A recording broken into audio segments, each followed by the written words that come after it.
गुरु नानक देव जी सिख धर्म के संस्थापक और पहले गुरु माने जाते हैं। गुरु नानक देव जी अपने आप में कई व्यक्तित्व को समाये हुए थे। वो एक दार्शनिक, योगी, गृहस्थ, धर्म सुधारक, समाज सुधारक, कवि और देशभक्त होने के साथ साथ विश्व बंधु भी थे। गुरु नानक देव जी के जन्म दिवस को सिख धर्म के अनुयायी बड़ी धूमधाम से प्रकाश उत्सव और गुरु पर्व के रूप में मनाते हैं। हाय दोस्तों, मैं हूँ शिवराम सिंह और आप देख रहे हैं हिस्ट्री टीवी इंडिया। जीवन परिचय। गुरु नानक देव जी का जन्म रावी नदी के किनारे स्थित तलवंडी नामक गांव में कार्तिक पूर्णिमा के दिन हुआ। ये जगह आज पाकिस्तान में है।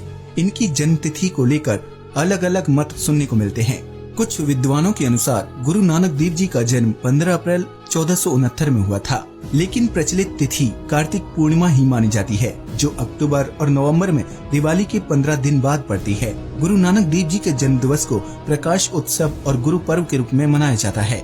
गुरु नानक जी के पिता का नाम मेहता कालू और माता का नाम तृप्ता देवी था। बताते हैं कि गुरु नानक जी का पढ़ाई लिखाई में मन नहीं लगता था, इसलिए 6-7 साल की उम्र में स्कूल छोड़ दिया। वो शुरू से ही आध्यात्म और भगवान के प्रति रुचि रखते थे। स्कूल छोड़ने के बाद गुरु नानक जी अपना सारा समय आध्यात्मिक चिंतन और सत्संग में बिताने लगी।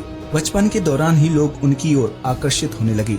वो उन्हें दिव्य व्यक्तित्व मानने लगे थे। काफी कम समय में उन्होंने ख्याति हासिल कर ली।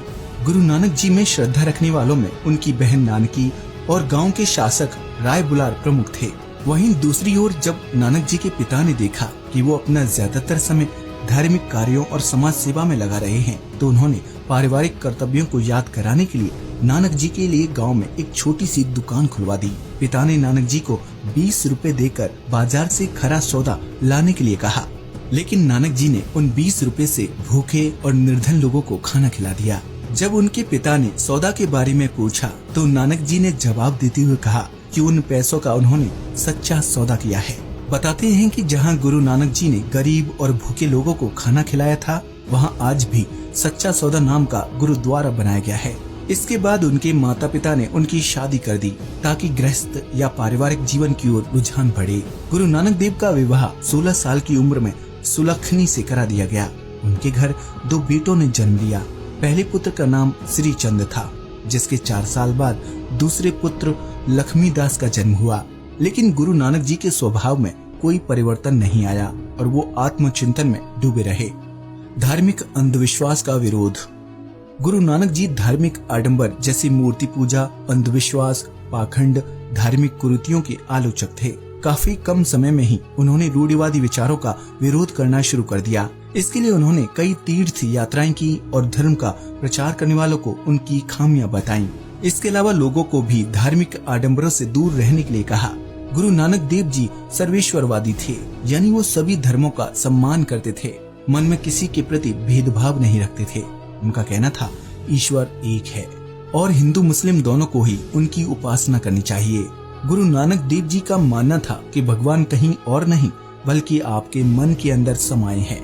उन्होंने ये भी बताया कि जिसके दिल में प्रेम, दया और करुणा का भाव नहीं होता, ऐसे हृदय में कभी भी ईश्वर का वास नहीं हो सकता।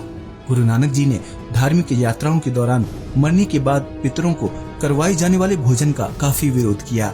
उन्होंने कहा कि मरने के बाद दिया जाने वाला भोजन पितरों को तो नहीं मिलता, इसलिए सभी को अपने जीवित माता पिता की पूरी श्रद्धा भाव से सेवा करनी चाहिए। इस तरह गुरु नानक जी ने अपनी तीर्थ यात्राओं के माध्यम से समाज में सांप्रदायिक एकता, सद्भाव और प्रेम की ज्योति जलाई, जो आज भी प्रज्वलित है। उदासियां। जब गुरु नानक देव जी ने जगह जगह घूमकर लोगों को धार्मिक उपदेश दिए, इस दौरान उन्होंने 4 यात्रा चक्र पूरे किए। इसमें भारत, फारस, अफगानिस्तान और अरब के प्रमुख स्थानों का दौरा किया। इन यात्राओं को पंजाबी में उदासियां कहा जाता है। यात्रा के दौरान उन्होंने नर्मदा तट, प्रयाग, हरिद्वार, गया, काशी, पटना, जगन्नाथपुरी, अयोध्या, कुरुक्षेत्र, रामेश्वर, बीकानेर, द्वारका, सोमनाथ, पुष्कर तीर्थ, दिल्ली, लाहौर जैसे स्थानों की तीर्थ यात्राएं की। यहाँ जाकर नानक जी ने लोगों को धार्मिक शिक्षा और उपदेशों से लोगों का हृदय परिवर्तन किया, उन्हें सही मार्ग पर चलने की सलाह दी। धार्मिक यात्रा के दौरान उन्होंने लोगों के भीतर दया, करुणा का भाव पैदा किया, साथ ही धार्मिक कर्मकांडों से लोगों को जागरूक किया। गुरु नानक जी ने निर्दयी लोगों में प्रेम भावना पैदा की, साथ ही लुटेरे और ठगों को साधु बनाकर मानवता का संदेश दिया।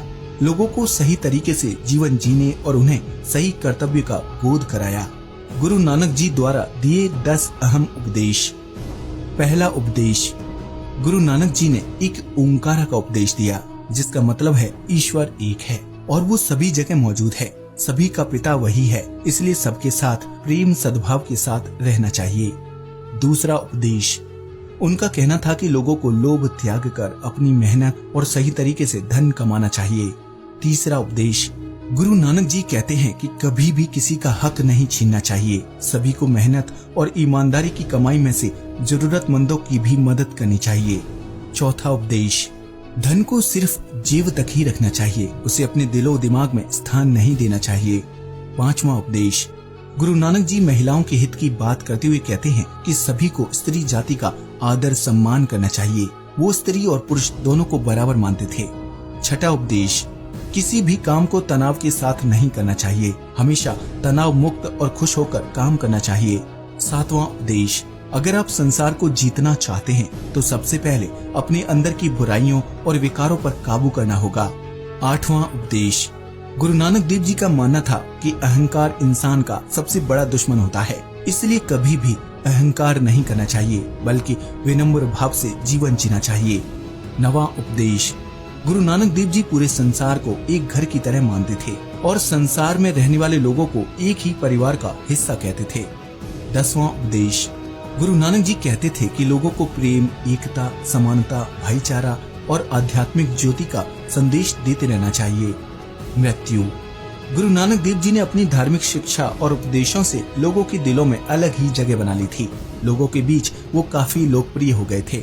उनकी पहचान एक आदर्श गुरु के तौर पर होने लगी। गुरु नानक जी ने करतारपुर नाम का शहर भी बसाया था, जो अब पाकिस्तान में है, और यहीं उन्होंने 1539 ईस्वी में अपने प्राण त्याग दिए। उनकी मृत्यु के बाद गुरु नानक जी के परम भक्त और प्रिय शिष्य गुरु अंगद देव जी को उनका उत्तराधिकारी घोषित किया गया। गुरु नानक देव की रचनाएं।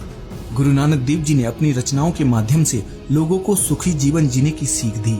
सिखों का पवित्र और सबसे महत्वपूर्ण ग्रंथ गुरु ग्रंथ साहब में उनकी रचनाओं का उल्लेख मिलता है। इसमें उनकी रचनाएं महला वन के नाम से संकलित हैं। गुरु नानक जी की रचनाओं और वाणी में पंजाबी, सिंधी, ब्रजभाषा, फारसी, मुल्तानी और खड़ी बोली का इस्तेमाल किया गया है। गुरु ग्रंथ साहिब को आदि ग्रंथ भी कहा जाता है। गुरु नानक जी ने अपनी रचनाओं के माध्यम से ईश्वर को सर्वशक्तिमान, अनंत और निर्भय बताया। इसके साथ ही उन्होंने ये भी संदेश दिया कि परमात्मा तक किसी मूर्ति पूजा या फिर धार्मिक आडंबरों से नहीं, बल्कि सच्ची आंतरिक साधना से ही पहुंचा जा सकता है। गुरु पर्व।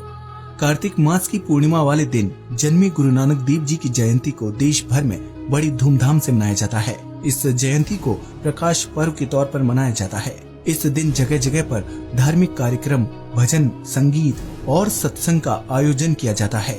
इसके अलावा गुरुद्वारों समेत अन्य जगहों पर लंगर होता है। इस दिन खास तौर से सिख धर्म के लोग गुरु नानक साहब की उपासना करते हैं और उनके उपदेशों का अनुसरण करते हैं। इस तरह गुरु नानक देव जी न सिर्फ एक महान दार्शनिक, समाज सुधारक और धर्म सुधारक थे, बल्कि देश के प्रति निष्ठा रखने वाले देशभक्त, लोगों को आपस में प्रेम सिखाने वाले विश्व बंधु, महान कवि, संगीतज्ञ, त्यागी और राजयोगी भी थे। उन्होंने अपने महान विचारों से लोगों का हृदय परिवर्तन किया। आज के लिए बस इतना ही। वीडियो अच्छा लगा हो तो प्लीज इसे लाइक और शेयर करें, साथ ही चैनल को भी सब्सक्राइब करें। जय हिंद दोस्तों।